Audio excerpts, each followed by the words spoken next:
ಬ್ರಹ್ಮಶ್ರೀ ಪಿತಾಮಹ ಸುಭಾಷ್ ಪತ್ರಿಜಿಯವರಿಗೆ ವಂದಿಸುತ್ತಾ, ಸ್ವರ್ಣಮಾಲಾ ಪತ್ರಿಜಿ ಅಮ್ಮನವರಿಗೆ ವಂದಿಸುತ್ತಾ, PSSM ಮೂವ್ಮೆಂಟ್ನ ಎಲ್ಲಾ pyramid ಮಾಸ್ಟರ್ಗಳಿಗೆ ವಂದಿಸುತ್ತಾ, Shri ವಾಯುಗುರುಗಳಿಗೆ ವಂದಿಸುತ್ತಾ, ಭಗವಂತ ನಾರಾಯಣನಿಗೆ ವಂದಿಸುತ್ತಾ, ಗ್ರ್ಯಾಂಡ್ ಮಾಸ್ಟರ್ ಪ್ರಬೋಧಚ್ಯುತ್ ಮಾಸ್ಟರ್ ಅವರಿಗೆ ವಂದಿಸುತ್ತಾ, ಲೋಕ ಕಲ್ಯಾಣಾರ್ಥವಾಗಿ ಅಂತ ನಡೀತಾ ಇರುವ ನಮ್ಮ ಈ ಧ್ಯಾನ ಯಜ್ಞದಲ್ಲಿ ಯೂಟ್ಯೂಬ್ ಮತ್ತೆ ಜೂಮ್ನಲ್ಲಿ ಭಾಗವಹಿಸಿದಂತ ಎಲ್ಲಾ ಧ್ಯಾನ ಯೋಗಿ ಬಂಧುಗಳಿಗೆ ನಮಸ್ಕರಿಸುತ್ತ ನಮ್ಮ ಈ ಧ್ಯಾನ ಯಜ್ಞಕ್ಕೆ ಸಮಸ್ತ ಬ್ರಹ್ಮಾದಿ ದೇವತೆಗಳನ್ನ ಗಂಧರ್ವ ಕಿನ್ನರ ನಾಗರ ಚೈತನ್ಯವನ್ನ ಆವಾಹನೆಯನ್ನು ಮಾಡೋಣ. ಮೇಲಿನ ಲೋಕಗಳ ಎಲ್ಲ ಆಸ್ಟ್ರಲ್ ಮಾಸ್ಟರ್ಸ್ ಎನ್ಲೈಟೆಡ್ ಮಾಸ್ಟರ್ಸ್ ಚೈತನ್ಯವನ್ನ ಆವಾಹನೆಯನ್ನು ಮಾಡೋಣ. ಸಪ್ತರ್ಷಿಗಳನ್ನ, ಸಪ್ತರ್ಷಿ ಪತ್ನಿಯರನ್ನ, ತ್ರಿಮೂರ್ತಿಗಳನ್ನ, ತ್ರಿಶಕ್ತಿಯರ ಚೈತನ್ಯವನ್ನ ಆವಾಹನೆಯನ್ನು ಮಾಡೋಣ. ಸದಾನಂದ ಯೋಗಿಗಳು, ಮಹಾವತಾರ ಬಾಬಾಜಿಯವರು, ರಮಣ ಮಹರ್ಷಿಗಳು, ಲಹರಿ ಮಹರ್ಷಿಗಳು, ಸಾಯಿಬಾಬಾ, ರಾಘವೇಂದ್ರ ಸ್ವಾಮಿಗಳು, ಬುದ್ಧ ಭಗವಾನರು, ಮಹಾವೀರರ ಚೈತನ್ಯವನ್ನ ಆವಾಹನೆಯನ್ನು ಮಾಡೋಣ. ನಮ್ಮೆಲ್ಲರ ಪೂರ್ಣಾತ್ಮನನ್ನ, ಸುಂದರ ಮಾತೆಯನ್ನ ಆವಾಹನೆಯನ್ನು ಮಾಡೋಣ. ಲೋಕ ಕಲ್ಯಾಣಾರ್ಥವಾಗಿ ಅಂತ ಹೇಳಿ ಯಾರೆಲ್ಲ ಕೂತು ತಪಸ್ಸು ಮಾಡ್ತಾ ಇದ್ದಾರೆ, ಧ್ಯಾನ ಮಾಡ್ತಾ ಇದ್ದಾರೆ, ಯೋಗಿಗಳು, ಸಿದ್ಧಪುರುಷರು, ಋಷಿಮುನಿಗಳು, ಹಿಮಾಲಯದ ಯೋಗಿಗಳು, ಅವರೆಲ್ಲರ ಚೈತನ್ಯವನ್ನು ಕೂಡ ನಮ್ಮ ಈ ಧ್ಯಾನ ಯಜ್ಞದಲ್ಲಿ ಆವಾಹನೆಯನ್ನು ಮಾಡೋಣ. ವಿಶ್ವರೂಪಿಯಾದ ಪರಬ್ರಹ್ಮ ಸ್ವರೂಪಿಯಾದ ಭಗವಂತನನ್ನ ಆವಾಹನೆಯನ್ನು ಮಾಡುತ್ತಾ ಅವರೆಲ್ಲರ ಚೈತನ್ಯ ಫ್ರೀಕ್ವೆನ್ಸಿ ನಾವೆಲ್ಲರೂ ಒಂದಾಗಿ ಈ ಧ್ಯಾನ ಯಜ್ಞದಲ್ಲಿ ಮುಂದುವರಿಯೋಣ ಅಂತ ಹೇಳ್ತಾ, ಮಾಸ್ಟರ್ ನಾವು ಈಗಾಗಲೇ ಭಾಗವತ ಚಿಂತನೆಯನ್ನ ಮಾಡ್ತಾ ಇದ್ವಿ. ಭಾಗವತ ಚಿಂತನೆಯನ್ನು ಮಾಡ್ತಾ ಇದ್ವಿ. ಭಾಗವತದಲ್ಲಿ ಕೃಷ್ಣ ತಾನು ನಂದಗೋಕುಲದಲ್ಲಿದ್ದಾನೆ. ನಂದಗೋಕುಲ ಆ ನಂದಗೋಕುಲದಿಂದ ವೃಂದಾವನಕ್ಕೆ ಬಂದಿದ್ದಾನೆ. ಅಲ್ಲಿ ಹೀಗೆ ಒಮ್ಮೆ ಏನಾಯ್ತು ಅಂತಂದ್ರೆ ಎಲ್ಲ ಆ ಒಳ್ಳೆ ರೀತಿಯಲ್ಲಿ ಅಲ್ಲಿ ಮೇವುಗಳು ಇರ್ಬೋದು, ಹೊಸದಾಗಿ ಬಂದಿದ್ರು ವೃಂದಾವನಕ್ಕೆ. ಅಲ್ಲಿದ್ದಂತಹ ಎಲ್ಲಾ ಪರಿಸರ, ಅಲ್ಲಿ ಎಲ್ಲಾ ಹಸುಗಳಿಗೆ ಎಲ್ಲ ನೋಡಿ ಅವರಿಗೆ ಒಂದು ಯೋಚನೆ ಬಂತು ನಂದಗೋಪನಿಗೆ. ಯಾಕೆಂದ್ರೆ ನಾವು ಒಂದು ಕೃತಜ್ಞತೆ ಅನ್ನೋದನ್ನು ಕೊಡ್ಬೇಕಲ್ವ. ಈಗ ನಮಗೆ ಹೊಟ್ಟಿಗೆ ಅನ್ನ ಸಿಗ್ತಾ ಇರೋದು ಅವುಗಳಿಂದ, ಹಸುಗಳಿಂದ. ಹಸುಗಳಿಗೆ ಆ ಅನ್ನ ಸಿಗ್ತಾ ಇರೋದು ಎಲ್ಲಿಂದ? ಈ ಪ್ರಕೃತಿಯಿಂದ. ಆ ಪ್ರಕೃತಿ ಆದ್ರೂ ಹೇಗೆ ಬರ್ತದೆ? ಮಳೆ ಬಂದ್ರೆ ಎಲ್ಲ ಹಸುರು ನೀರು ಸಿಗ್ತದೆ. ಆ ಮಳೆಯನ್ನ ಸುರಿಸುವವನು ಯಾರು? ಇಂದ್ರ. ಹಾಗಾಗಿ ಇಂದ್ರನನ್ನ ಕುರಿತು ನಾವು ಒಂದು ಯಜ್ಞವನ್ನು ಮಾಡೋಣ, ಇಂದ್ರನನ್ನ ತೃಪ್ತಿಪಡಿಸ್ಲಿಕ್ಕೆ ಅಂತ ಹೇಳಿ ನಾವೊಂದು ಯಜ್ಞ ಮಾಡೋಣ ಅಂತ ಹೇಳಿ ಆ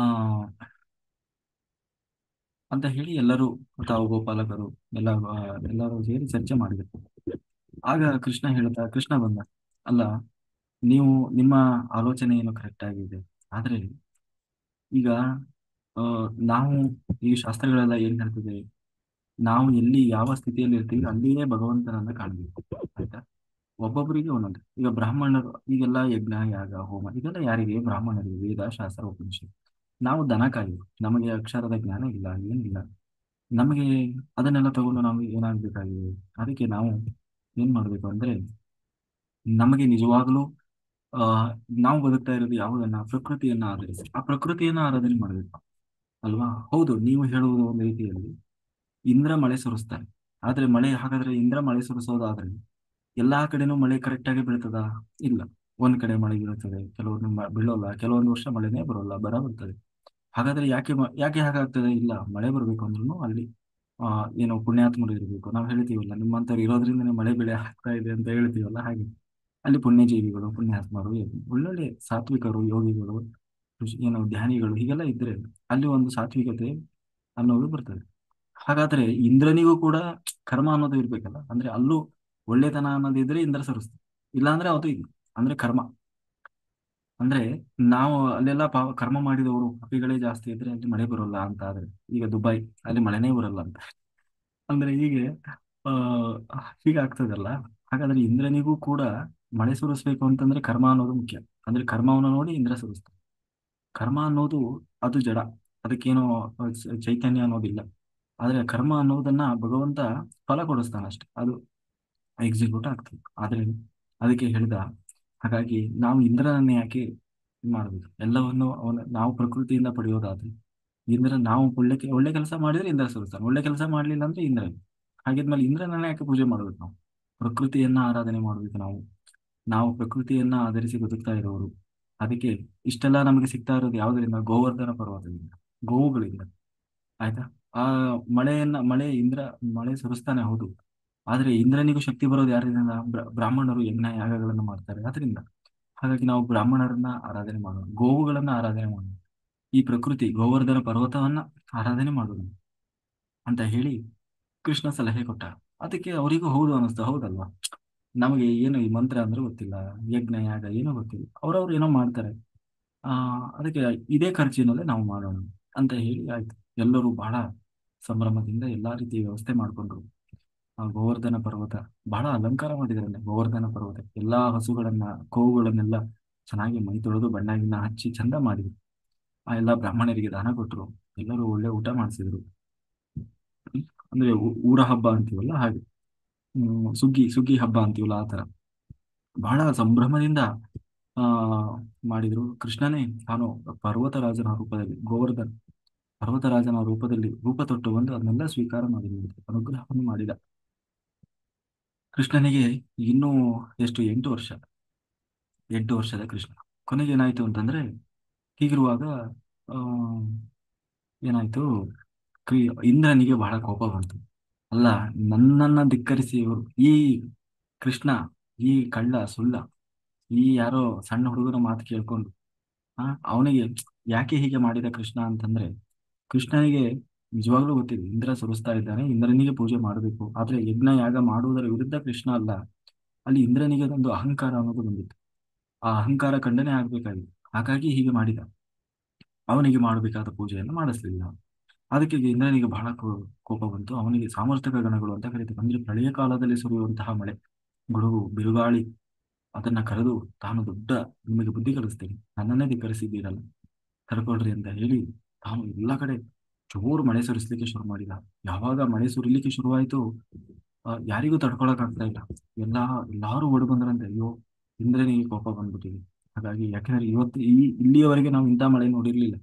ಅಷ್ಟು ಜೋರು ಮಳೆ ಬರ್ತಾ ಇದೆ, ಗುಡುಗು ಸಿಡ್ಲು ಬಿರುಗಾಳಿ ಎಲ್ಲ ಅವರ ಏನು ಗುಡಿಸಲುಗಳೆಲ್ಲ ಹಾರಿ ಹೋಗ್ತಾ ಇದ್ದಾವಂತೆ. ಕೊನೆಗೆ ಇಷ್ಟೆಲ್ಲ ಆಗಿದ್ದು ಕೃಷ್ಣನೇ ಅಲ್ವಾ, ನಮ್ಮನ್ನ ಎಂತೆಂತಹ ಆಪತ್ತಿನಿಂದ ಕಾಪಾಡಿದವನು ಕೃಷ್ಣನೇ ಅಲ್ವಾ ಅಂತ ಹೇಳಿ, ಅವ್ರಿಗೆ ಇನ್ನೂ ಕೃಷ್ಣ ದೇವರು ಅನ್ನೋದು ಗೊತ್ತಿಲ್ಲ.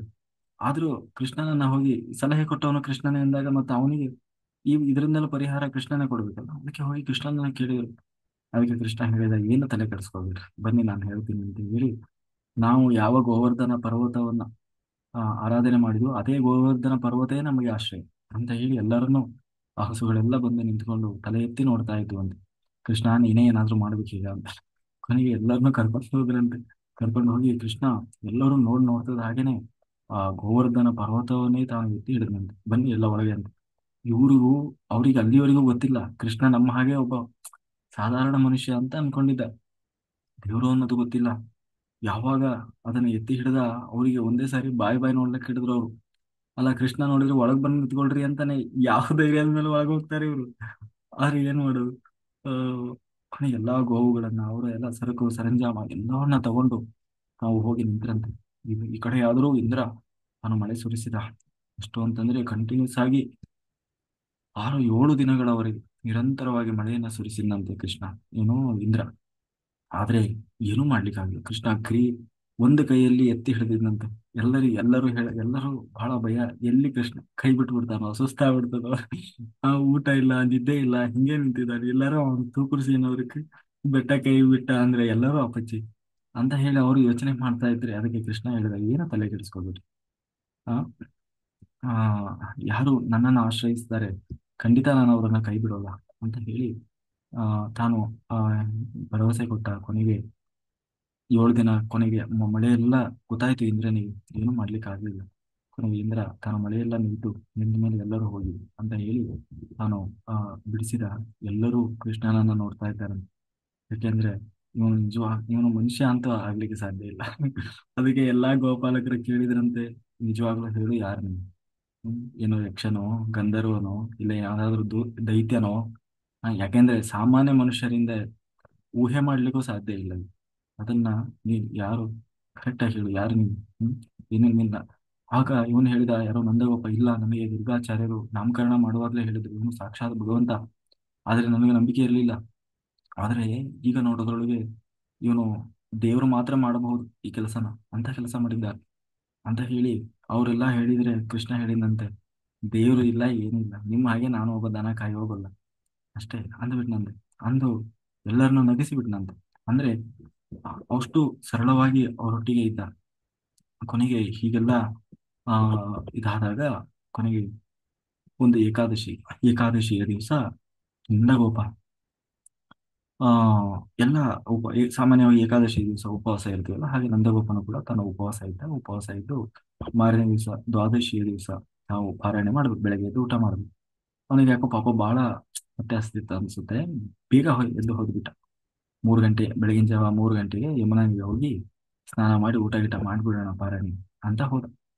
ಆದ್ರೆ ಆ ಕೆಲವೊಂದು ಉಷಃಕಾಲದಲ್ಲಿ ಅಥವಾ ಸರಿಯಾದ ಏನು ಹ್ಮ್ ಏನಂತೀವಿ ಬ್ರಾಹ್ಮಿ ಮುಹೂರ್ತ, ಅದಕ್ಕಿಂತ ಮುಂಚೆ ಹೋಗಿ ನಾವು ಯಾರು ನೀರಿಗೆ ಇಳಿಬಾರ್ದು ಅಥವಾ ಸ್ನಾನ ಮಾಡಬಾರ್ದು ಅಂತ.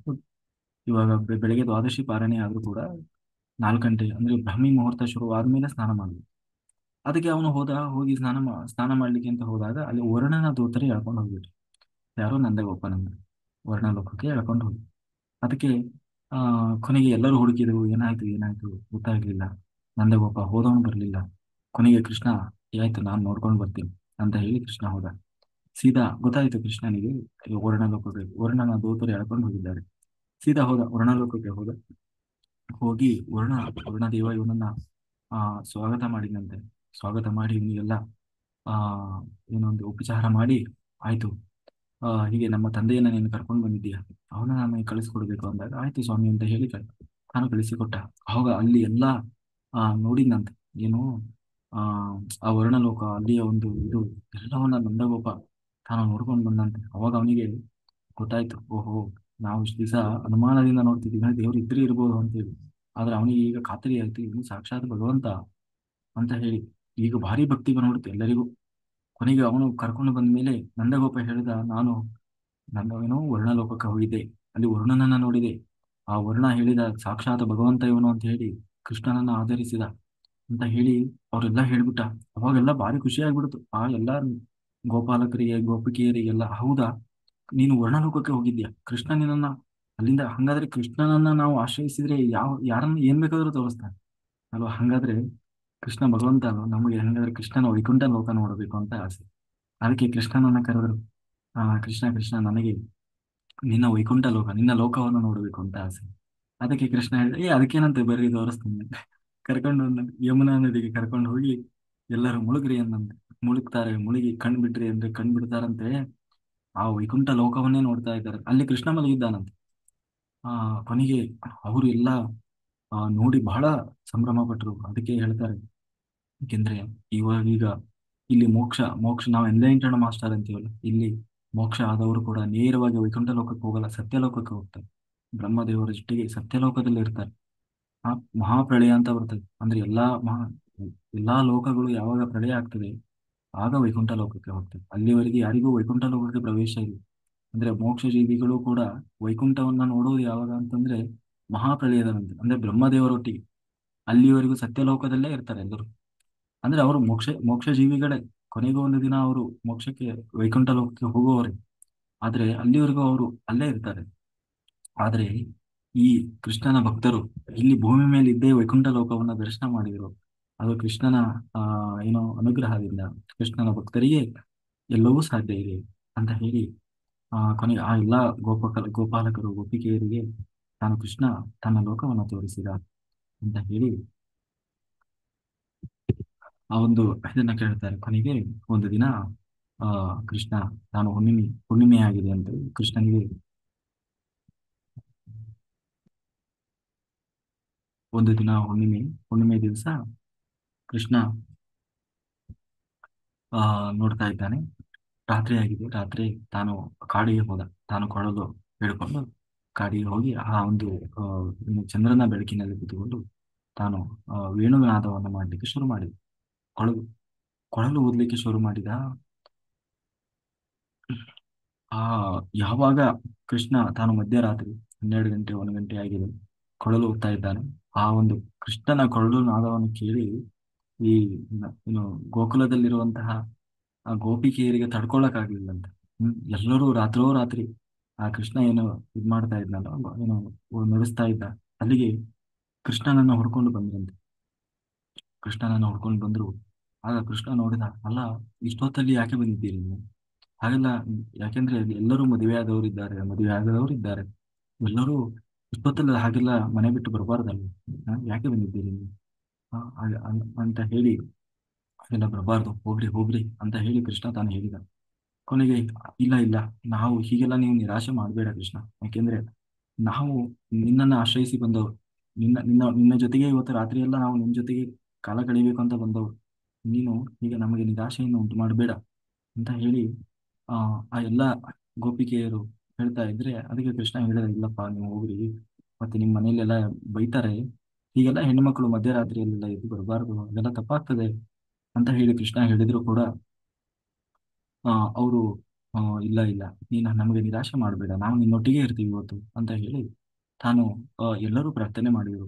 ಕೊನೆಗೆ ಅದರಲ್ಲೂ ಅವ್ರ ಹಿಂದೆ ಕಾತ್ಯಾಯಿನಿ ವ್ರತ ಮಾಡಿದ್ರು. ಕೃಷ್ಣನನ್ನೇ ತಾವು ಪತಿಯನ್ನಾಗಿ ಅವನು ಪಡಿಬೇಕು ಅಂತ ಹೇಳಿ ಕೃಷ್ಣನ ಪ್ರೀತಿಗಾಗಿ ಅಂತ ಹೇಳಿ ಕಾತ್ಯಾಯಿನಿ ವ್ರತ ಮಾಡಿದ್ರು. ಹಾಗಾಗಿ ಅದನ್ನು ಸತ್ಯ ಮಾಡಬೇಕಲ್ವ, ಹಾಗಾಗಿ ಆಯ್ತು ಅಂತ ಹೇಳಿ ಕೃಷ್ಣ, ಇವತ್ತು ಒಂದು ದಿನ ನಾವು ನಿಮ್ಮ ಜೊತೆಗೆ ನಾನು ಇರ್ತೇನೆ ಅಂತ ಹೇಳಿ ಆ ಎಲ್ಲ ಆ ಗೋಪಿಕೆಯರಿಗೆ ತಾನು ಹೇಳಿದ. ಯಾವಾಗ ಆಗ ಆಮೇಲೆ ಕೊನೆಗೆ ಹೇಳ್ತಾನೆ ಕೃಷ್ಣ, ನೋಡು, ಯಾವತ್ತು ಹೀಗೆಲ್ಲ ನಾವು ಆ ಏಕೆಂದ್ರೆ ಗಂಡನೇ ದೇವರು, ಹೆಣ್ಣು ಮಕ್ಕಳಿಗೆ ಗಂಡನೇ ದೇವರು, ಅವನು ಎಂಥವನೇ ಆಗಿರಲಿ, ಅವನು ಅವನ ಶೀಲಗೆಟ್ಟವನೇ ಆಗಿರಲಿ, ದರಿದ್ರನೇ ಆಗಿರಲಿ, ಎಲ್ಲ ಕಳ್ಕೊಂಡವನಾಗಿರ್ಲಿ, ಮುದುಕ ಆಗಲಿ, ವಯಸ್ಸಾಗಲಿ, ಅವನು ಯಾವುದಕ್ಕೂ ಉಪಯೋಗಕ್ಕೆ ಬರದ ಸ್ಥಿತಿಯಲ್ಲಿದ್ದವನಾಗಿರ್ಬೋದು, ದಡ್ಡ ಆಗಿರ್ಲಿ, ರೋಗಿ ಆಗಿರ್ಲಿ, ಹಾಗಿದ್ರೂ ಕೂಡ ಗಂಡನನ್ನ ತ್ಯಾಗ ಮಾಡಬಾರದು. ಹೆಣ್ಣು ಮಕ್ಕಳು ಹೆಂಡತಿಯಾದವರು ಗಂಡನನ್ನ, ಈ ಎಲ್ಲಾ ಕಾರಣ ಹೀಗೆಲ್ಲ ಆಗಿದೆ ಅಂತ ಹೇಳಿ ಯಾರು ಗಂಡನನ್ನ ತ್ಯಾಗ ಮಾಡಬಾರದು. ಸ್ವಲ್ಪ ಸ್ವಲ್ಪ ಸಣ್ಣ ಪುಟ್ಟ ದೋಷಗಳು ಇರ್ಬೋದು, ಆದರೆ ಅದೆಲ್ಲವನ್ನು ನಾವು ಎದುರಿಸಿ ನಡಿಬೇಕಾಗ್ತದೆ. ಅದು ಹೆಣ್ಣು ಮಕ್ಕಳಲ್ಲಿ ಇರಬೇಕಾದಂತಹ ಗುಣ ಅಂತ ಹೇಳಿ ಕೃಷ್ಣ ಹೇಳಿದ. ಆದ್ರೆ ಒಂದು ವೇಳೆ ಯಾರು ಮಹಾ ಪಾತಕ, ಬ್ರಹ್ಮಹತ್ಯ, ದೇಶದ್ರೋಹದಂತಹ ಕೆಲಸ ಮಾಡಿದ್ರೆ, ಒಂದು ವೇಳೆ ಅವನು ಮದ್ಯ ವ್ಯಸನಿಯಾಗಿದ್ರೆ, ಅಂತಹ ಸಮಯದಲ್ಲಿ ಮಾತ್ರ ಗಂಡನನ್ನು ತ್ಯಾಗ ಮಾಡಬೇಕು. ಅದು ಬಿಟ್ರೆ ಬೇರೆ ಇನ್ಯಾವ ಕಾರಣಕ್ಕೂ ಗಂಡನನ್ನು ತ್ಯಾಗ ಮಾಡಬಾರದು ಅಂತ ಹೇಳಿ ತಾನು ಬುದ್ಧಿವಾದವನ್ನು ಹೇಳಿದ. ಆಯ್ತು, ಇವತ್ತೊಂದು ದಿನ ನಾನು ನಿಮ್ಮ ಜೊತೆಗೆ ವಿಹರಿಸ್ತೇನೆ ಅಂತ ಹೇಳಿ ಆ ಎಲ್ಲರೂ ಕೇಳಿ ಆ ಒಂದು ಆ ಕೃಷ್ಣನನ್ನ ಗೋಪಿಕೆಯರು ಆ ಧ್ಯಾನ ಮಾಡಿ ಅವನನ್ನ ಹಾಡ್ತಾ ಇದ್ರು, ಅವನ ಒಂದು ವೇಣುನಾದವನ್ನು ಕೇಳ್ತಾ ಇದ್ರು. ಕೊನೆಗೆ ಅವರಿಗೆಲ್ಲ ಬಹಳ ಖುಷಿಯಾಗ್ಬಿಡ್ತು. ಖುಷಿಯಾಗಿ, ಇನ್ನೇನು ಕೃಷ್ಣ ನಮಗೆ ಸಿಕ್ಬಿಟ್ಟ ಅಂತ ಹೇಳಿ ಕೃಷ್ಣ ಒಂದೊಂದು ರೂಪವನ್ನ ತೊಟ್ಟು ಎಲ್ಲಾ ರೂಪದಿಂದ ಎಲ್ಲರ ಕೈಯಲ್ಲೂ ಎಲ್ಲರ ಜೊತೆಗೆ ತಾನು ವಿಹರಿಸಲು ಶುರು ಮಾಡಿದ. ಯಾವಾಗ ಕೃಷ್ಣ ಸಿಕ್ಕ, ಇವರಿಗೆಲ್ಲ ಜಂಬ ಬಂತು, ಓಹೋ, ನಮ್ಮಷ್ಟು ಶ್ರೇಷ್ಠರು ಯಾರು ಇಲ್ಲ, ಕೃಷ್ಣ ಭಗವಂತನೇ ನಮ್ಮ ಕೈವಶ ಆಗ್ಬಿಟ್ಟ ಅಂತ ಹೇಳಿ ಇವರು ಅವನ ಕೈಯಲ್ಲೇ ಚಾಕ್ರಿ ಮಾಡಿಸ್ಲಿಕ್ಕೆ ಶುರು ಮಾಡ್ಬಿಟ್ರು. ಅಂದ್ರೆ ಆ ಇನ್ನೇನು ಅವನು ನಮ್ಮ ದಾಸನಾಗ್ಬಿಟ್ಟ, ಕೃಷ್ಣನೇ ನಮ್ಮ ದಾಸನಾಗ, ನಮ್ಮಷ್ಟು ಸುಂದರಿಯರು ಯಾರಿದ್ದಾರೆ, ನಮ್ಮಷ್ಟು ಭಾಗ್ಯವಂತರು ಯಾರಿದ್ದಾರೆ ಅನ್ನುವ ಗರ್ವ ಬಂದ್ಬಿಡ್ತು. ಅದಕ್ಕೆ ಆ ಅವರೆಲ್ಲ ಇದು ಮಾಡಿದ್ರು. ಆ ಸಿಟ್ಟು ಬಂತು. ಏನೋ ಒಂದೊಂದು ಒಬ್ಬ ಒಬ್ಬ ಒಬ್ಳು ಹೇಳಿದ್ಲು, ಕೃಷ್ಣ ನನ್ನನ್ನು ಎತ್ಕೋ ಅಂದಂತೆ. ಏನಪ್ಪ ಇದು, ನಿಮ್ ಜೊತೆ ಇವತ್ತು ಕಳಿತೀನಿ ಸಮಯ ಅಂದಿದ್ದೆ ದೊಡ್ಡ ತಪ್ಪಾಗಿದೆ. ಒಬ್ಳು ಹೇಳಿದ್ಲಂತೆ, ಇಲ್ಲ ಕೃಷ್ಣ, ನನಗೆ ಯಾಕೋ ಕಾಲು ನೋಯ್ತಾ ಇದೆ, ನನ್ನ ಎತ್ಕೋಬೇಕಪ್ಪ ನೀನು. 8 ವರ್ಷದ ಹುಡುಗ ಏನ್ ಎತ್ಕೊಂತಾನೆ? ಆಯ್ತು ಎತ್ಕೊಂಡ ಅಂತ. ಅಲ್ಲೆಲ್ಲೋ ಒಂದಿಷ್ಟು ಹೂ ಇದ್ದುವಂತೆ, ಆ ಹೂ ಮುಡಿಸುವಂತೆ, ಹೂ ಮುಡಿಸಿದಂತೆ.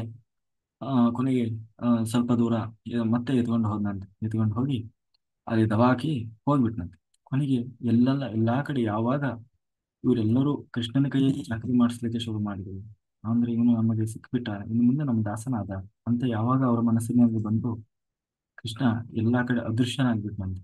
ಯಾವಾಗ ಅದೃಶ್ಯನಾದ, ಅವಾಗೆಲ್ಲ ಹುಡುಕ್ಲಿಕ್ಕೆ ಹೋದ್ರು, ಕೃಷ್ಣ ಅಲ್ಲಿದ್ದಾನ ಇಲ್ಲಿದ್ದಾನ ಅಂತ ಹೇಳಿ. ಕತ್ತಲೆ ಬೇರೆ, ಬರೀ ಆ ಹುಣ್ಣಿಮೆ ರಾತ್ರಿ ಬೆಳದಿಂಗಳಲ್ಲೇ ಎಲ್ಲ ಹುಡುಕ್ಬೇಕು. ಎಲ್ಲಾ ಕಡೆ ಹುಡುಕ್ತಾ ಹುಡುಕ್ತಾ ಹೋಗ್ತಾರೆ. ಯಾಕೆಂದ್ರೆ ಕೃಷ್ಣ ಎಲ್ಲರ ಕೈಗೂ ಒಂದೊಂದು ರೂಪದಿಂದ ಇದ್ದ. ಯಾರ ಹತ್ರ ಹುಡುಕಿದ್ರು ಕೃಷ್ಣ ಇಲ್ಲ. ಅಲ್ಲಿ ಹೋಗಿ ನೋಡ್ತಾರೆ, ಅಲ್ಲಿದ್ದಾನ ಕೃಷ್ಣ, ಇಲ್ಲಿದ್ದಾನ ಕೃಷ್ಣ. ಆ ಹುಡುಕಿದ್ರು ಸಿಗ್ತಾ ಇಲ್ಲ. ಒಬ್ಬೊಬ್ರು ನನ್ನ ಕತೆ ಹೇಳ್ತಾರೆ, ನನ್ನ ಕೃಷ್ಣ ಎತ್ಕೊಂಡು ಬಂದ, ಇಲ್ಲಿ ದವಾಕಿ ಹೋಗ್ಬಿಟ್ಟು ನನ್ನನ್ನು ಅಲ್ಲಿ ನೋಡು ಅಂತ ಹೇಳಿ ನಾನು ಹಿಂದಕ್ಕೆ ತಿರುಗಿ ನೋಡೋದ್ರೊಳಗೇನೆ ಕೃಷ್ಣ ಇಲ್ಲ. ಹೀಗೆಲ್ಲ ಹೇಳಿದ್ರು. ಅವರಿಗೆ ಗೊತ್ತಾಯ್ತು. ಆ ಯಾಕೆಂದ್ರೆ ನಾವು ಅಹಂಕಾರಕ್ಕೆ ಒಳಗಾದ್ವಿ, ದೇವರು ನಮ್ಮ ಕೈ ವಶ ಆಗ್ಬಿಟ್ಟ ಅಂತ ಹೇಳಿ ನಾವು ಗರ್ವ ಪಟ್ವಿ. ನಾವು ಶರಣಾಗದವ್ರ ಬದಲಾಗಿ ದೇವರೇ ನಮ್ಮ ದಾಸನಾಗ್ಬಿಟ್ಟ ಅನ್ನುವ ಒಂದು ಭ್ರಮೆಯಲ್ಲೇ ಮಲಗಿದ್ವಿ ಅಂತ ಹೇಳಿ ತಾವು ಶರಣಾದ್ರು. ಆಗ ಬೈತಾರೆ, ಹೇ ಕೃಷ್ಣ, ನೀನಲ್ಲದೆ ಇಷ್ಟೊತ್ತಲ್ಲಿ ಯಾರು ಬಿಟ್ಟು ಹೋಗಕ್ ಸಾಧ್ಯ ನಮ್ಮನ್ನು? ಬೇರೆ ಯಾರಾದ್ರೂ ಹೆಣ್ಮಕ್ಳನ್ನ ಅಷ್ಟೊತ್ತು ರಾತ್ರಿ ಸುಮ್ಮನೆ ಬಿಟ್ಟು ಹೋಗ್ತಾರೆ, ನಿನ್ನಂತ ಕಳ್ಳ ಮಾತ್ರ ಬಿಟ್ಟು ಹೋಗ್ಲಿಕ್ಕೆ ಸಾಧ್ಯ ಅಂತ ಹೇಳಿ ಅವರೆಲ್ಲರೂ ಕೃಷ್ಣನನ್ನ ಸ್ತೋತ್ರ ಮಾಡ್ಲಿಕ್ಕೆ ಶುರು ಮಾಡಿದ್ರು. ಅದನ್ನೇ ಭಾಗವತದಲ್ಲಿ ಗೋಪಿಗೀತೆ ಅಂತ ಹೇಳಿ ಕರೀತಾರೆ. ಗೋಪಿಗೀತೆ ಅಂತ ಹೇಳಿ ಪ್ರಸಿದ್ಧ, ಬಹಳ ಪ್ರಸಿದ್ಧವಾದದ್ದು. ಅದನ್ನು ಪ್ರತಿನಿತ್ಯವೂ ಹೇಳಬೇಕು ಅಂತ ಹೇಳ್ತಾರೆ ಆ ಗೋಪಿಗೀತೆ. ಹೇಗೆಲ್ಲ ಆ ಗೋಪಿಕೆಯರು ಕೃಷ್ಣನನ್ನ ಸ್ತೋತ್ರ ಮಾಡಿದ್ರು ಅಂತ ಹೇಳಿ ಆ ಗೋಪಿಗೀತೆಯ ಮೂಲಕ ಭಾಗವತ ಅದನ್ನು ವರ್ಣನೆ ಮಾಡ್ತದೆ. ಅದರಲ್ಲಿ ಅವ್ರು ಹೇಳ್ತಾರೆ, ಜಯತಿ ತೇದಿಕಂ ಜನ್ಮನಾರಜ ಶಯತ ಇಂದಿರಾ ಶಶ್ವದತ್ರಹಿ ದಯಿತಿ ದೃಶ್ಯತಾ ದೀಕ್ಷು ತಾವಕ ಸ್ವೈದೃತಾಸವಾ ಸ್ವಾವಿಚಿಂಚ್ವಯೇ. ಹೇ ಜೈತಿ ತೇದಿಕಾಂ ಜನ್ಮ ನಾರಜ ಶಯಿತ ಇಂದಿರಾ ಶಶ್ವದತ್ತಗಿ. ಯಾವಾಗ ನೀವು ನೀನು ನಮ್ಮ ಗೋಕುಲದಲ್ಲಿ ಜನ್ಮ ತಾಳಿದೆ, ಆಗ ಸಾಕ್ಷಾತ್ ಮಹಾಲಕ್ಷ್ಮಿಗೆ ನೆನೆಸ್ಬಿಟ್ಲಂತೆ ಬಂದು ಅವರು ಗೋಕುಲದಲ್ಲಿ. ಯಾವುದಕ್ಕೂ ಯಾರಿಗೂ ಯಾವುದಕ್ಕೂ ಕೊರತೆ ಆಗಲಿಲ್ಲ. ಹಾಗೆ ಅಂತಹ ಆಪ್ತ ನೀನು, ದಯಿತ ದೃಶ್ಯತಾಂ ದೀಕ್ಷು ತಾವಕ. ಎಲ್ಲರೂ ನಿನ್ನನ್ನೇ ಬಯಸ್ತಾರೆ. ನೀನು ಒಂದು ಕ್ಷಣ ಇಲ್ಲ ಅಂತಂದ್ರೆ ಕೈಕಾಲು ಇನ್ನು ನಿಲ್ಲಲ್ಲ ಅಂತಾರಲ್ಲ, ಹಾಗೆ ಅಷ್ಟು ಹಚ್ಕೊಂಡಿದ್ದೀವಿ ನಾವು. ಆದ್ರೆ ನೀನ್ ಯಾಕೆ ನಮ್ಮನ್ನು ಹೀಗೆ ದೂರ ಮಾಡಿ ಹೋಗಿದ್ದಿ? ವಿಷಜಲಾಪೆಯ ಜ್ವಾಲ ರಾಕ್ಷಸ ದ್ವರ್ಷ ಮಾರುತ ದ್ಯೋತತಾನಲ ವೃಷಮಯಾರುತ ವಿಶ್ವತೋ ಭಯ ದೃಷಭತೆ ವಯಂ ರಕ್ಷಿತಾ ಮಗನ್. ವಿಷಜಲಾಪೇಯಂ ರಾಜರಾಕ್ಷಸ ಅಂದ್ರೆ ಆ ಕಾಳೆಯ ಎಲ್ಲ ಆ ಇಡೀ ಯಮುನೆಯನ್ನೇ ತಾನು ವಿಷಮಯವನ್ನಾಗಿ ಮಾಡಿದ್ದ. ಅದನ್ನ ಕುಡಿದು ಎಷ್ಟೋ ಗೋವುಗಳು ಗೋಪಾಲಕರು ಎಲ್ಲ ಸಾಯ್ತಾ ಇದ್ರು. ಅವರಿಂದ ನೀನು ರಕ್ಷಣೆ ಮಾಡಿದೆ. ವರ್ಷ ಮಾರುತ ಅಂದ್ರೆ ಇಂದ್ರ ಎಷ್ಟು ಜೋರು ಮಳೆ ಸುರಿಸಿದ, ಅಂತಹ ಆಪತ್ತಿನಿಂದಲೂ ಕೂಡ ನೀನು ವರ್ಷ ಮಾರುತ. ಯಾಕೆಂದ್ರೆ ಪ್ರಳಯ ಕಾಲದಲ್ಲಿ ಬರುವಂತಹ ಮಳೆ, ಅಂತಹ ಮಳೆಯಿಂದಲೂ ಕೂಡ ನಮ್ಮನ್ನ ರಕ್ಷಣೆ ಮಾಡಿದೆಯಲ್ವ. ಆ, ಯಾಕೆಂದ್ರೆ ಕೃಷ್ಣ ಇದ್ದಾನೆ ಅಂತಂದ್ರೆ ನಮಗೆ ರಕ್ಷಣೆ ಭಯ ಇಲ್ಲ. ಅಂತದ್ರಲ್ಲಿ ನೀನು ಇಷ್ಟೊತ್ತಲ್ಲಿ ರಾತ್ರಿ ಸಮಯದಲ್ಲಿ ನಮ್ಮನ್ನ ಈ ಮಧ್ಯರಾತ್ರಿ ಅದು ಕಾಡಿನಲ್ಲಿ ಬಿಟ್ಟು ಹೋಗ್ಬೋದಾ ಕೃಷ್ಣ ಅಂತ ಹೇಳಿ ಅವ್ರು ಹೇಳ್ತಾ ಇದ್ದಾರೆ. ವ್ರಜನದಾತಿ ಎನ್ಮರೋಷಿತ ನಿಜ ಜನ್ಮೈವಂ ವಂಸನ ಸ್ಮಿತ ಭಜ ಸಖೇ ಭವೇತ್ ಕಿಂಕರೀ ಸ್ಮನೋ ಜಲರುಹಾನನಂ ಚಾರು ದರ್ಶಯ. ಅಂದ್ರೆ ನೀನು ಯಾರ ವಶದಲ್ಲೂ ಇರುವವನಲ್ಲ. ನೀನು ಸ್ವತಂತ್ರನಾಗಿದ್ದಿ. ಅಂದ್ರೆ ನಿನ್ನನ್ನ ಯಾರೋ ಕಂಟ್ರೋಲ್ ಮಾಡ್ತಾ ಇರೋವನಲ್ಲ. ನೀನು ಕಿಲಾಂಡ ಕೋಟಿ ಬ್ರಹ್ಮಾಂಡ ನಾಯಕನಾದವ. ನೀನು ಒಂದು ಸಾರಿ ಇಷ್ಟೆಲ್ಲ ಇದ್ರೂ ಕೂಡ ಯಾವಾಗ್ಲೂ ಮುಗುಳು ನಗ್ತಾ ಇರ್ತಿ. ಅಂದ್ರೆ ನಿನ್ನಲ್ಲಿ ಅಹಂಕಾರ ಗರ್ವ ಅನ್ನೋದಿಲ್ಲ.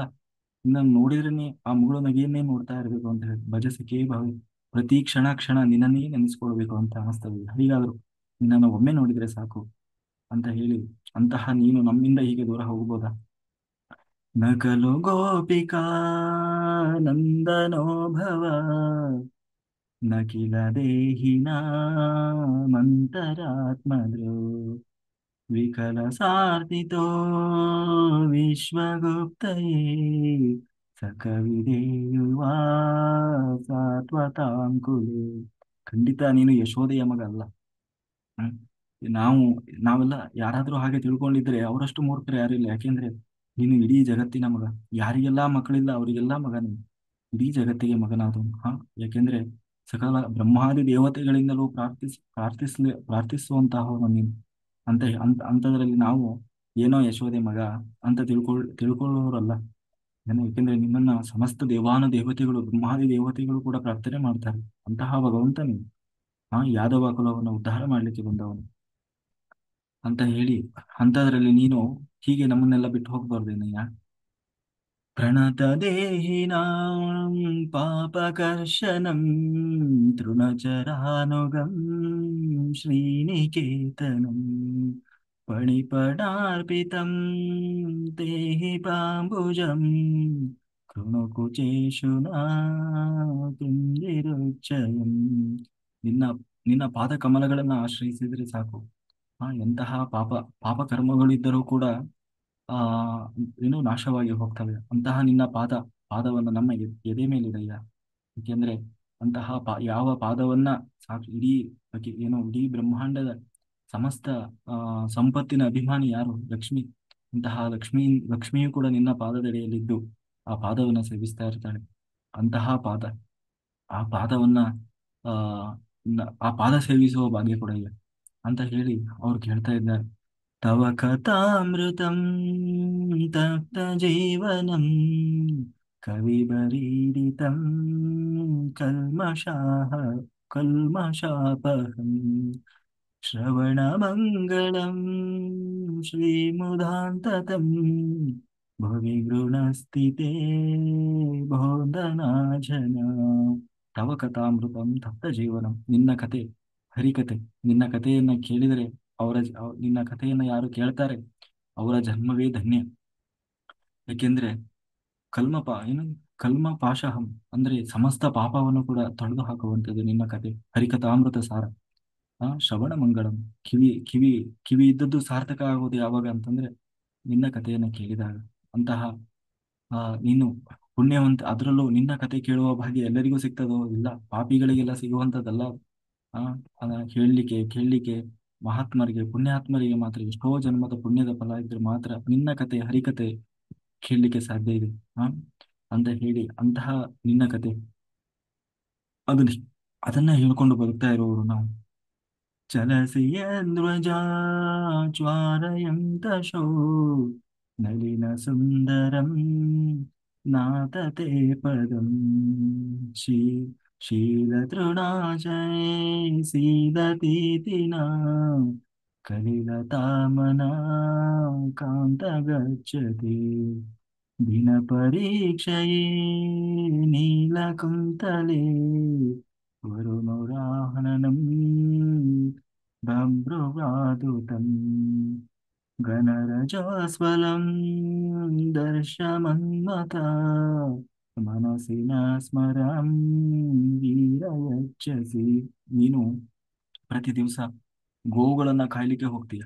ಯಾವಾಗ ನೀನು ಗೋವುಗಳನ್ನ ಕಾಯ್ಲಿಕ್ಕೆ ಹೋದೆ ನಮಗೆ ಏನನ್ನೋ ಕಳ್ಕೊಂಡಂಗೆ ಆಗ್ತದೆ. ಅಂದ್ರೆ ಯಾವಾಗ ಕೃಷ್ಣ ಬರ್ತಾನೆ ಅಂತ ನಾವು ಕಾದು ಕೂರ್ತಾ ಇರ್ತೀವಿ. ಯಾಕೆ ಅಂತಂದ್ರೆ ಕೃಷ್ಣ ತಾನು ವಾಪಸ್ ಬರ್ತಾನಂತ. ಎಲ್ಲ ದನಗಳನ್ನ ಹೊಡ್ಕೊಂಡು, ಇಲ್ಲಾಂದ್ರೆ ಸಾವಿರಾರು ದನಗಳು, ಆ ದನಗಳನ್ನೆಲ್ಲ ಹೊಡ್ಕೊಂಡು ಬರ್ತಾ ಇದ್ರೆ ಗೋಧೂಳಿ ಮುಹೂರ್ತ ಅಂತ ಕರೀತಾರೆ. ಗೋಧೂಳಿ ಮುಹೂರ್ತ ಅಂದ್ರೆ ಗೋವುಗಳು ವಾಪಸ್ ಬರುವ ಸಮಯ, ಸಂಜೆಯ ಸಮಯ.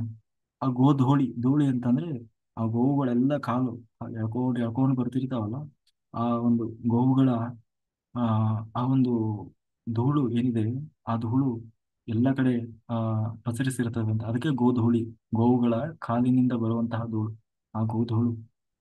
ಅವಾಗ ಆ ಕೃಷ್ಣನ ತಲೆಯೆಲ್ಲ ಮಣ್ಣಾಗಿರ್ತದಂತೆ, ಗುಂಗುರು ಗುಂಗುರು ಕೂದಲಂತೆ. ಆಮೇಲೆ ಮೈಯೆಲ್ಲ ಮಣ್ಣಾಗಿರ್ತದಂತೆ. ಒಂದು ಪಂಚನೇನೋ ಹಾಕೊಂಡಿರ್ತಾನಂತೆ, ಒಂದು ಶಾಲ ಸುತ್ತಕೊಂಡಿರ್ತಾನೆ. ಆ ಕೃಷ್ಣನನ್ನ, ಮೈಯೆಲ್ಲ ಧೂಳಾಗಿರೋ ಆ ಕೃಷ್ಣನನ್ನ, ಕಪ್ಪು ಕೃಷ್ಣ, ಅವನನ್ನು ನೋಡಬೇಕು ಅಂತಲೇ ಕಾದು ಕೂತಿರ್ತಾರಂತೆ. ಅಂತಹ ನೀನು ಅಂದ್ರೆ ಅಷ್ಟೆಲ್ಲ ಹಸಿಕೊಂಡಿದ್ದೀವಿ ನಾವು. ಆದ್ರೆ ನೀನು ಇಷ್ಟೊತ್ತಲ್ಲಿ ನಾನು ನಿನ್ನನ್ನ ಆಶ್ರಯಿಸಿ ಬಂದ್ರೆ ನೀನ್ ಹೀಗೆ ಮೋಸ ಮಾಡಿ ಹೋಗ್ಬೋದ ಅಂತ ಹೇಳಿ ಎಲ್ಲ ಆ ಏನು ಗೋಪಿಕೆಯರು ತಾವು ಸಂಪೂರ್ಣವಾಗಿ ಶರಣಾದರು. ಅವಾಗ ಪುನಃ ತಾನು ಪೀತಾಂಬರಧಾರಿಯಾಗಿ ಮನ್ಮತಃ. ಯಾಕೆಂದ್ರೆ ಎಲ್ಲರಲ್ಲೂ ಅತ್ಯಂತ ಸುಂದರನಾದವನು ಯಾರು ಅಂತಂದ್ರೆ ಮನ್ಮಥ, ಕಾಮ. ಆ ಮನ್ಮಥನಿಗೂ ಕೂಡ ತಂದೆಯಾದವನು ಯಾರು? ಭಗವಂತ. ಮನ್ಮತಃ. ಆ ಮನ್ಮಥನನ್ನೇ ನಾಚುವ ಹಾಗೆ ಅಷ್ಟು ಸುಂದರನಾಗಿ ಪೀತಾಂಬರವನ್ನ ಹುಟ್ಟು ಆ ದಿವ್ಯ ಪುರುಷನಾಗಿ, ಅಂದ್ರೆ ಭಗವಂತ ತನ್ನ ನಿಜವಾದ ರೂಪವನ್ನು ತೋರಿಸಿದ, ತಾನು ಪ್ರತ್ಯಕ್ಷನಾದನಂತೆ. ಅದನ್ನ ನೋಡಿ ಅವರೆಲ್ಲರೂ ಆ ಬಹಳ ಧನ್ಯರಾದ್ವಿ ಅಂತ ಹೇಳಿ ಮತ್ತೆ ಪುನಃ ತಾವು ಸ್ತೋತ್ರ ಮಾಡಿದರು ಕೃಷ್ಣನನ್ನ. ಅವತ್ತು ರಾತ್ರಿ ಪೂರ್ತಿ ಕೃಷ್ಣ ಅವರೊಂದಿಗೆ ತಾವು ವಿಹಾರವನ್ನು ಮಾಡಿದ. ಅವರು ವಿಹಾರವನ್ನು ಮಾಡಿದ ಅಂತಂದ್ರೆ ಅವಾಗ ಇನ್ನು ಕೆಲವರು ಹೇಳ್ತಾರೆ, ಅಲ್ಲ ಮತ್ತೆ ಕೃಷ್ಣ ಹೀಗೆಲ್ಲ ಮಾಡ್ಬೋದ? ಯಾಕೆಂದ್ರೆ ಅವರಿಗೆಲ್ಲ ಎಷ್ಟೋ ಜನರಿಗೆ ಮದುವೆ ಆಗಿದೆ, ಕೆಲವರು ಇನ್ನೂ ಆ ಏನು ಆ ಏನು ಕನ್ಯೆಯರಿದ್ದಾರೆ. ಹಾಗಿದ್ದಾಗ ಕೃಷ್ಣ ಪರಸ್ತ್ರೀಯರ ಜೊತೆಗೆ ಹೀಗೆ ವಿಹಾರ ಮಾಡ್ಬೋದ? ಅದಕ್ಕೆ ಹೇಳ್ತಾರೆ, ಅವನು ಇನ್ನು 8 ವರ್ಷದ ಹುಡುಗ. 8 ವರ್ಷದ ಹುಡುಗನ ಜೊತೆಗೆ ವಿಹಾರ ಮಾಡಿದ್ರೆ ಅದು ಬೇರೆ ರೀತಿ ಹೇಗೆ ಅರ್ಥ ಆಗ್ಲಿಕ್ಕೆ ಸಾಧ್ಯ? ಅಲ್ವಾ? ಅವರೆಲ್ಲರಿಗೂ ಕೃಷ್ಣ ಒಬ್ಬ ವ್ಯಕ್ತಿ ಯಶೋದೆಯ ಮಗ ಅಂತ ಬಂದವರಲ್ಲ. ಅವರು ಸಾಕ್ಷಾತ್ ಭಗವಂತ, ಆ ಭಗವಂತ ಸಂಗತ್ಯವನ್ನು ವಹಿಸಿ ಬಂದವರು. ಹಾಗಾಗಿ ಎಲ್ಲದಕ್ಕಿಂತ ಹೆಚ್ಚಾಗಿ ಅವರು ಆ ಕೃಷ್ಣನನ್ನೇ ಪಡಿಬೇಕು ಅಂತ ಹೇಳಿ ಹಿಂದೆ ಎಲ್ಲರೂ ಸೇರಿ ಕಾತ್ಯಾಯಿನಿ ವ್ರತ ಮಾಡಿದ್ರು. ಹಿಂದೆ ನಾವು ಬಟ್ಟೆ ಕಟ್ಟಿರು ಅಂತ ಹೇಳಿದ್ನಲ್ಲ, ಅವಾಗ ಕಾತ್ಯಾಯಿನಿ ವ್ರತ ಮಾಡಿದವರು. ಹಾಗಾಗಿ ಅದಕ್ಕೆಲ್ಲ ಒಂದು ಆ ಮತ್ತು ಆಶೀರ್ವಾದ ಮಾಡಬೇಕಲ್ಲ, ಅದಕ್ಕೆ ಕೃಷ್ಣ ಒಂದು ದಿನ ಅವ್ರ ಜೊತೆಗೆ ವಿಹಾರವನ್ನು ಮಾಡಿದ್ರು. ಅದು ಬಿಟ್ರೆ ಸಣ್ಣ ಆ 8 ವರ್ಷದ ಹುಡುಗ ಮತ್ತೆ ಆ ಎಲ್ಲ ಎಲ್ಲ ಅದರಲ್ಲಿ ಎಷ್ಟೋ ಜನ ಎಲ್ಲ ದೊಡ್ಡ ದೊಡ್ಡ ಸ್ತ್ರೀಯರಿದ್ದಾರೆ. ಹಾಗಾಗಿ ಅವ್ರು ಯಾರನ್ನು ನಾವು ತಪ್ಪು ತಿಳ್ಲಿಕ್ಕಿಲ್ಲ ಅಂತ ಹೇಳಿ ಆ ಹೇಳ್ತಾರೆ. ಅಲ್ಲಿ ಕೇವಲ ಭಗವಂತ ಮತ್ತೆ ಭಕ್ತರು ಅವರಿಬ್ಬರ ನಡುವೆ ನಡೆದ ಅದು ಅನ್ಯೋನ್ಯತೆಯ ಹೊರತು ನಾವು ಅನ್ಯತಃ ಬೇರೆ ಏನೋ ಭಾವಿಸೋ ಹಾಗಿಲ್ಲ ಅಂತ ಹೇಳ್ತಾ ಕೊನೆಗೆ ಕೃಷ್ಣ ಹಾಗೆ ಆ ಎಲ್ಲಾ ಗೋಪಿಗ ಸ್ತ್ರೀಯರ ಆ ಏನು ಆಸೆಯನ್ನ ಪೂರೈಸಿದ ಅಂತ ಹೇಳ್ತಾ ಮುಂದೆ ತಾನು ಆ ಇನ್ನು ಇದನ್ನ ಬಿಟ್ಟು ಮುಂದೆ ತಾನು ಮಥುರಾ ಪಟ್ಟಣಕ್ಕೆ ಹೊರಡ್ತಾನೆ. ಅಲ್ಲಿಂದ ಮುಂದೆ ಕಂಸನ ಸಂಹಾರವಾಗ್ತದೆ. ಅಕ್ರೂರ ಅಂತ ಬರ್ತಾನೆ. ಕೃಷ್ಣನ ಬಹಳ ದೊಡ್ಡ ಭಕ್ತ. ಅಕ್ರೂರನ ಕಥೆ ಅದೆಲ್ಲ ಮುಂದೆ ನಾಳೆಯ ತರಗತಿಯಲ್ಲಿ ನೋಡೋಣ ಅಂತ ಹೇಳ್ತಾ ಕಾಯಿನ ವಾಚ ಮನಸ್ಸೇಂದ್ರಿಯವಿರುವ ಬುದ್ಧಾತ್ಮನಾವ ಪ್ರಕೃತಿ ಸ್ವಭಾವ ಕರೋಮಿ ಯದ್ಯ ಸಕಲಂ ಪರಸ್ಮೈ ನಾರಾಯಣಾಯತಿ ಸಮರ್ಪಯಾಮಿ. ನನ್ನೊಳಗೆ ಹರಿವಾಯಿ ಗುರುಗಳು ನಿಂತು ಏನು ಹೇಳಿಸಿದರು ಅಷ್ಟೇ ಹೇಳುವ ಸಾಮಾನ್ಯ ಪ್ರಯತ್ನ ಮಾಡಿದ್ದೇನೆ. ಏನೇ ಲೋಪದೋಷ ಇದ್ದರೂ ಅದು ನನ್ನ ತಪ್ಪಿನಿಂದ ಬಂದ ಸುಜ್ಞಾನವಿಲ್ಲವೋ ಭಗವಂತನದ್ದು ಅಂತ ಹೇಳಿದೆ. Thank you. ಇಲ್ಲಿವರೆಗೂ ಯೂಟ್ಯೂಬ್ ಮತ್ತು ಜೂಮ್ನಲ್ಲಿ ವೀಕ್ಷಿಸಿದಂತೆ ಎಲ್ಲ ಧ್ಯಾನವಾಗಿ ಬಂಧುಗಳಿಗೆ ನಾನು ತಗೋಟಿ ಕೃತಜ್ಞತೆಗಳು. Thank you, thank you, thank you. ಸರ್ವಂ ಶ್ರೀಕೃಷ್ಣ.